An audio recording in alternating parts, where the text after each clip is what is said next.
Bonjour à toutes, bonjour à tous, bienvenue sur Partage Théos Occultes.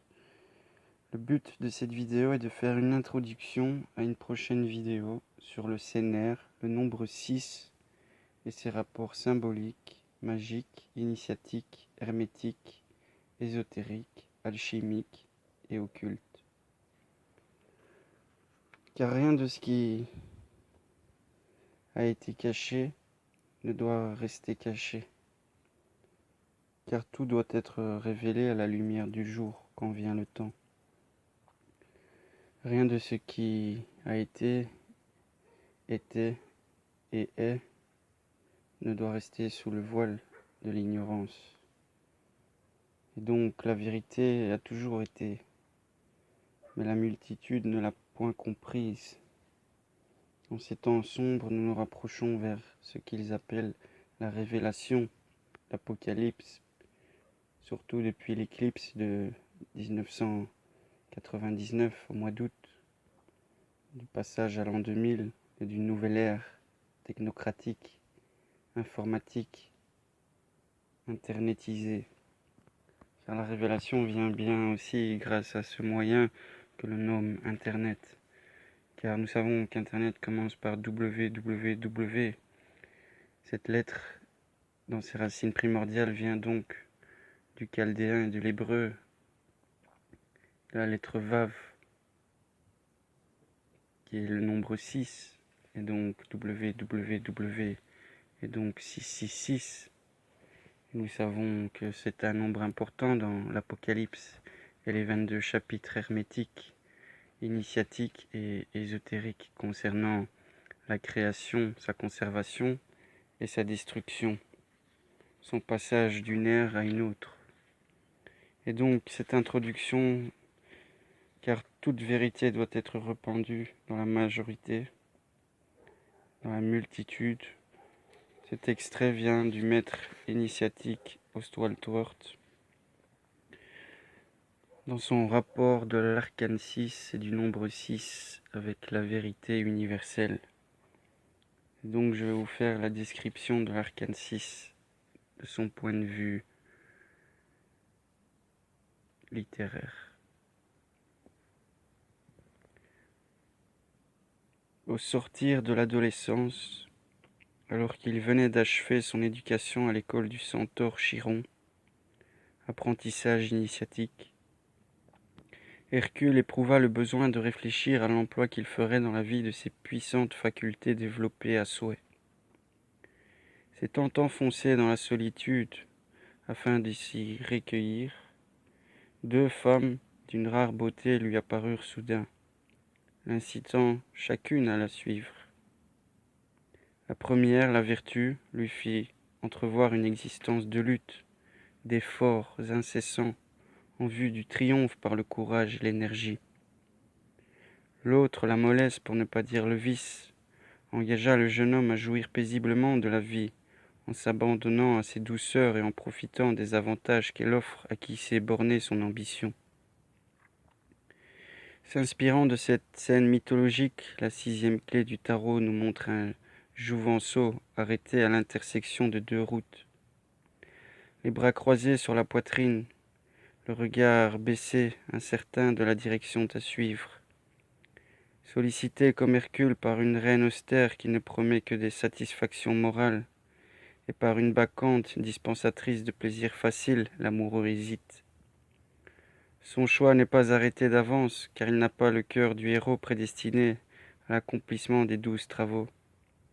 C'est un faible mortel, accessible à toutes les tentations et partagé dans ses sentiments, comme l'indique son costume, alternativement rouge et vert, couleur du sang, énergie, courage, et de la végétation, vitalité passive, langueur, inaction. Comme la papesse et l'impératrice, la reine qui se tient à droite, activité, est vêtue de rouge et de bleu, esprit et âme, spiritualité. Alors que la bacchante se voile de gaze jaune et verte, matérialité ou sève vitale. De même que dans le costume de l'amoureux, le rouge et le vert alternent dans les rayons du nimbe qui plane au-dessus des trois personnages. C'est un ovale lumineux sur lequel se détache un Cupidon aux ailes rouges et bleues, prêt à décocher une flèche dirigée sur la tête du Jouvenceau perplexe.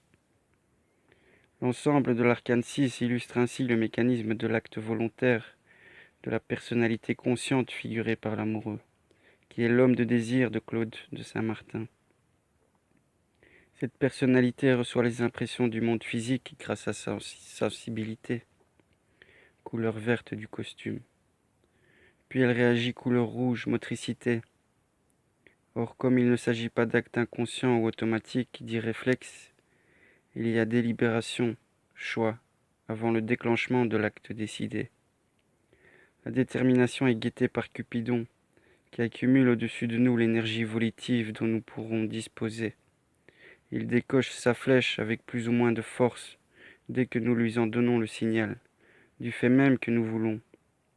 Mais si nous dépensons inconsidérément notre volonté sans l'économiser comme nous l'enseigne l'arcane 5, nos volitions ne sauraient être puissantes.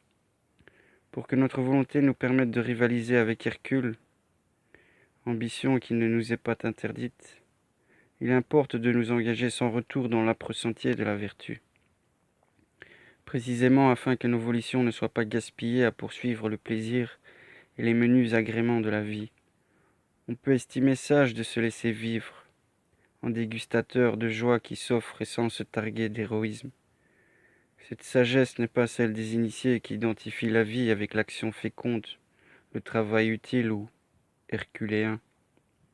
Vivre pour vivre n'est pas leur idéal, car ils se sentent artistes et considèrent que la vie leur est donnée en vue de l'œuvre à réaliser. Comme il s'agit du grand œuvre humanitaire, auquel ne peuvent se consacrer que de vaillants ouvriers de l'esprit, ceux-ci doivent avoir appris à vouloir et à aimer.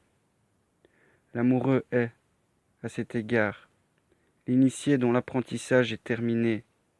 Si en croisant les bras il se met à l'ordre du bon pasteur connu des chevaliers Rose-Croix, c'est qu'il s'applique à s'oublier lui-même. Il s'interdit de vouloir à son bénéfice personnel et ne veut plus que le bien d'autrui.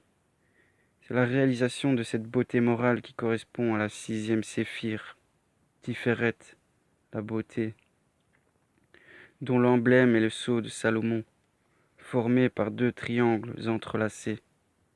Il faut y voir une allusion au mariage de l'âme humaine, l'eau, et de l'esprit divin, feu.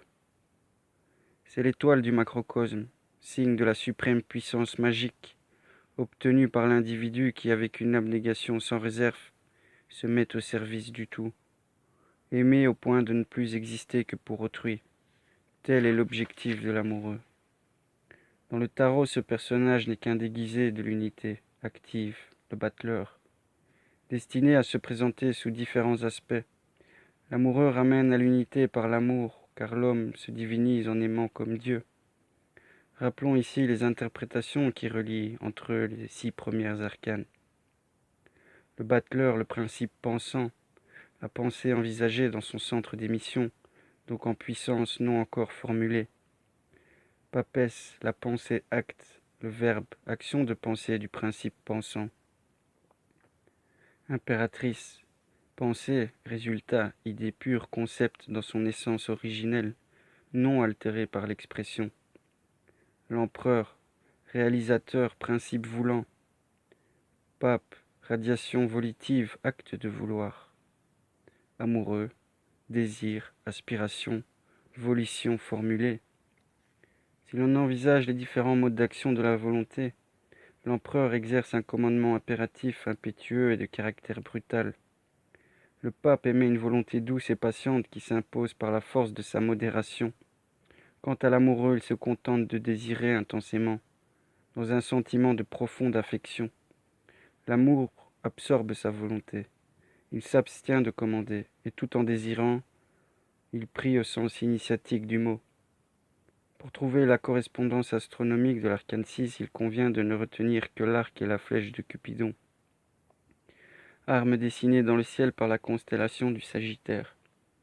Les Chaldéens firent de l'archer céleste un centaure bicéphale, en lesquels les Grecs ont voulu reconnaître Chiron, l'instructeur des héros appelés, comme Hercule, à se glorifier par leurs travaux méritoires. Assurément, L'éros ou le désir qui plane au-dessus de l'amoureux s'accorde mal avec un homme cheval à queue de scorpion. Cet assemblage monstrueux ne s'en prête pas moins à une interprétation applicable à l'arcane 6, car la partie humaine qui bande l'arc peut correspondre à la surconscience chargée de veiller à l'emploi de notre volonté, tandis que le cheval est notre organisme, la bête à laquelle nous sommes associés. Le scorpion, en fait allusion au mobile très peu noble qui nous aiguillonne en vue de l'action.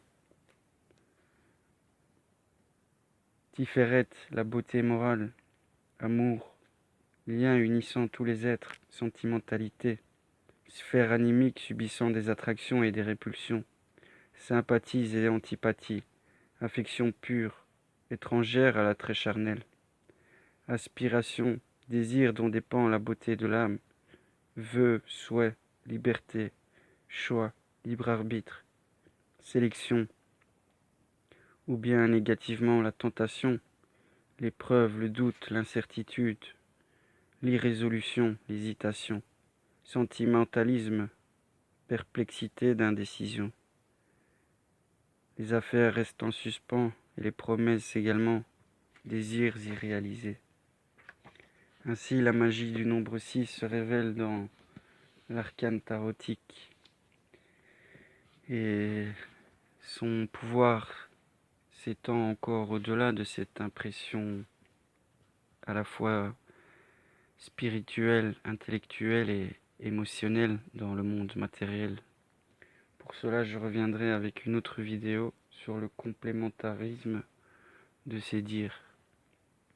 Et pour cela, je vous remercie et vous souhaite bonne